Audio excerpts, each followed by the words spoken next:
Как правило, утро каждого из нас начинается с чашечки бодрящего кофе. Но я убежден, что многие из вас не видели, как производятся те самые стаканчики, из которых по утрам мы пьем бодрящий напиток. Сегодня мы находимся на производстве EcoCup, которое занимается выпуском экологически чистых бумажных стаканчиков. И вместе с директором Аделией Исаковой я вас познакомлю. Доброе утро. Мы покажем вам, как то самое производство выглядит, в котором также принял участие Российско-Крымский фонд развития как финансовый институт.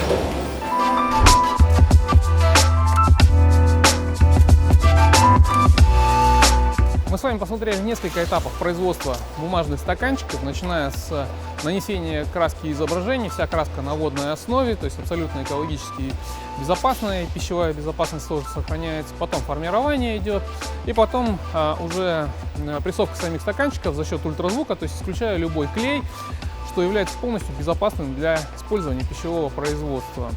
В 2022 году компания EcoCup получила финансирование по линии Российско-Крымского фонда развития на приобретение нового оборудования. В октябре прошлого года было выделено дополнительное финансирование, что позволило компании в 2 раза увеличить объем производства и стать лидером по производству бумажных стаканчиков на рынке Кыргызской республики. Мы открыли свое предприятие в 2012 году. Для рынка Кыргызстана это был новый продукт. Очень медленно все происходило, но ничего, со временем начали открываться кофейни, рестораны, которые стали предлагать кофе, чай на вынос. Кофе на вынос это стало вообще очень популярной темой в Кыргызстане. Количество заказов, конечно, увеличилось очень сильно, поэтому финансирование оказалось прям очень своевременным. Мы смогли закупить дополнительное оборудование, увеличить свои мощности. Первое финансирование мы получили в конце 2022 года, оборудование к нам пришло в 2023 году уже. А второе финансирование мы получили недавно, в октябре 2023 года. У нас оборудование разных поставщиков. Фонд предлагает, конечно, выгодные условия финансирования.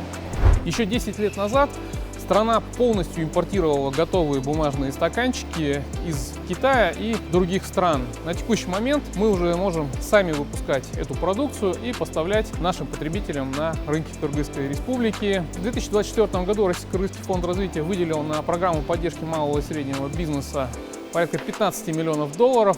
Мы надеемся, что все наши предприниматели смогут реализовать свои идеи и планы, в том числе при поддержке Российско-Крымского фонда развития, тем самым способствуя реиндустриализации нашей экономики и развитию ее промышленного потенциала.